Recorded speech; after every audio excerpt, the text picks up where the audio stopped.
누가 기록하였는가 보겠습니다. 성경은 베드로서 1장 21절에 성령의 감동하심을 받은 사람들이, 근데 여기 무슨 단어가 기록하냐면 오직이라는 단어가 들어갑니다.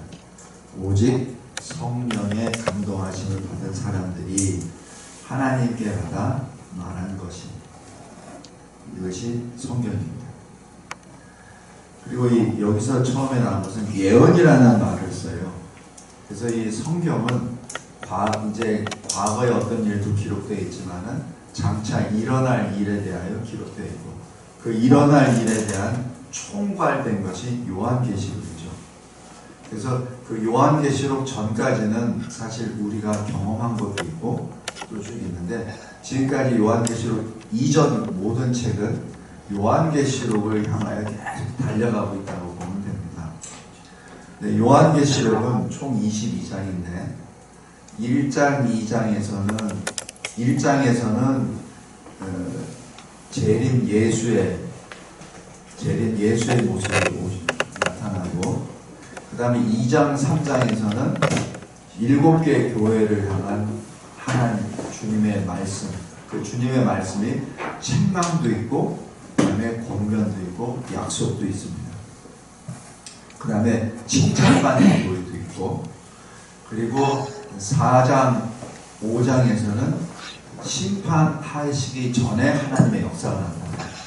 그래서 보통 요한계시록 하면 무서운 책 이렇게 해서, 심지어는 계시록이라는 말도 쓰지 않고 묵시록 해가지고 발음도 묵시 이래가지고 괜히 무겁게 나온다고요. 그래서 거기에는 굉장히 두려운 책으로만 되어 있는데, 실은 요한계시록은 두려운 책이 아니라 기쁨과 감사의 책입니다. 그 뜻이, 심판이 지금 3개의 사이클로 돌아가잖아요.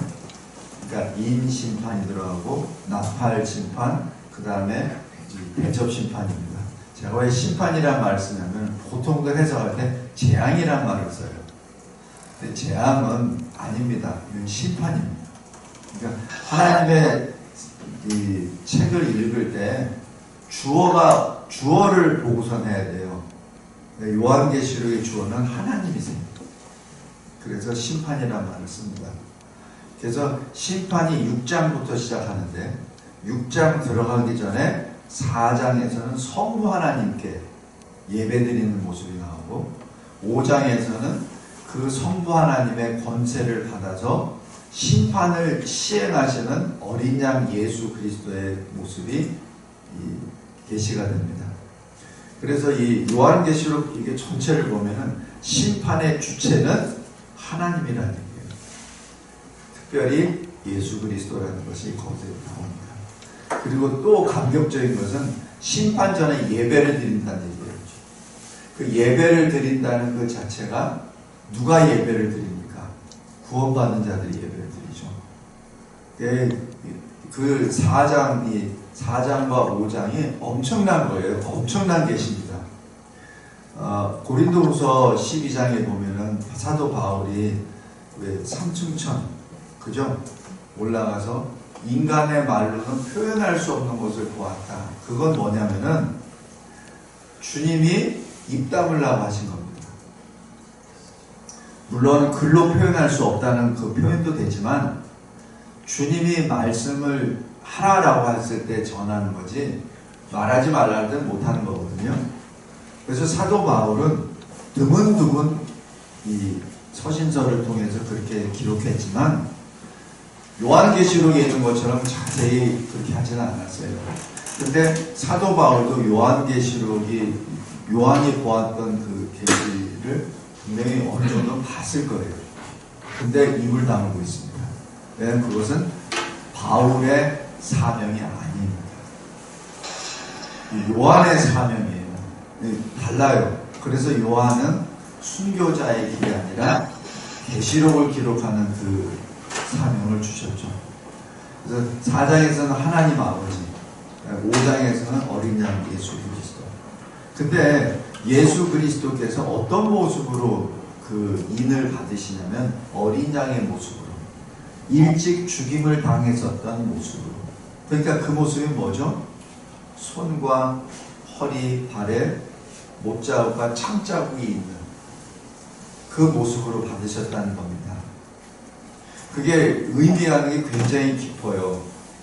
그냥 예수님이 그냥 어느 날 갑자기 그냥 그 영화로운 모습으로 슉 오셔가지고 그냥 촥촥촥 하는 게 아니라 예수님이 직접 우리 죄를 해결하시기 위하여 찔리시고 뚫리신 그 몸을 나타내시면서 심판하신다는 얘기입니다. 굉장히 그 뉘앙스가 커요. 그리고 요한계시록 14기장에 보면 시온산에 어린 양이 14만 4천과 같이 있다 그래요.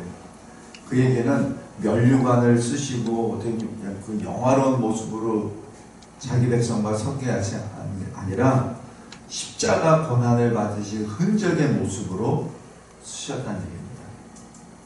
그게 우리 주님이에요. 그래서 예수 그리스도가 하나님 사랑의 정점의 표현이라고 하잖아요. 그 사랑. 근데 그 사랑이 그냥 사랑이 아니라 공의에 뿌리를 둔 사랑. 그러니까 창자국, 못자국이 있죠.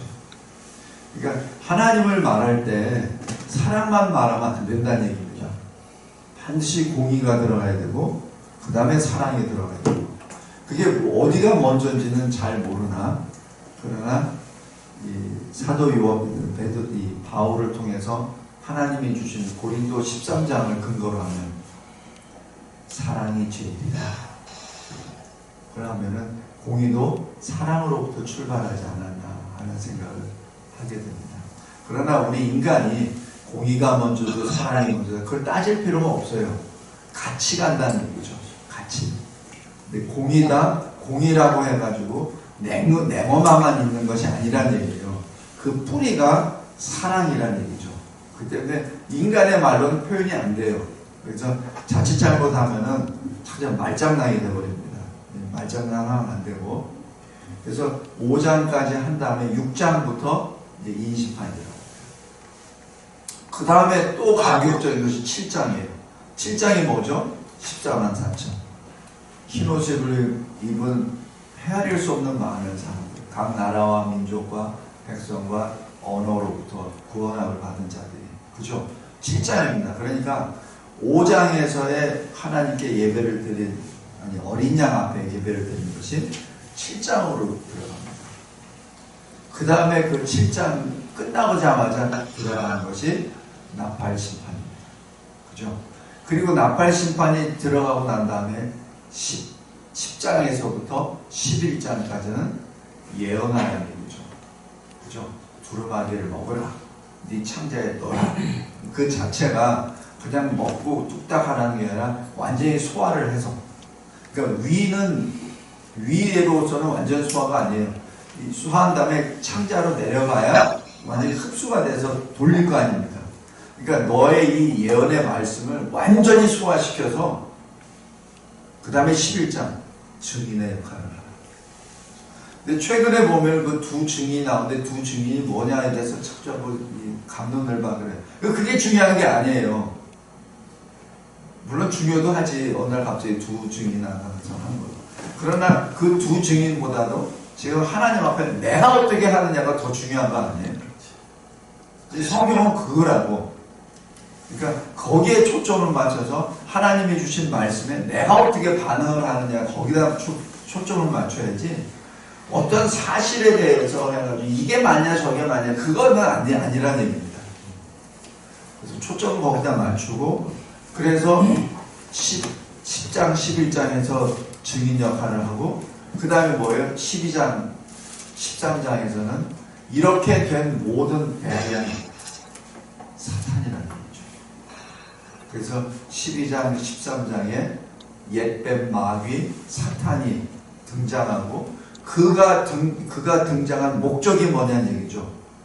여자의 남은 자손, 하나님의 말씀, 하나님의 계명을 지키는 자, 예수의 증거를 가진 자를 진멸하기 위해서, 다시 얘기해서 교회를 진멸하기 위해서 일어나잖아요.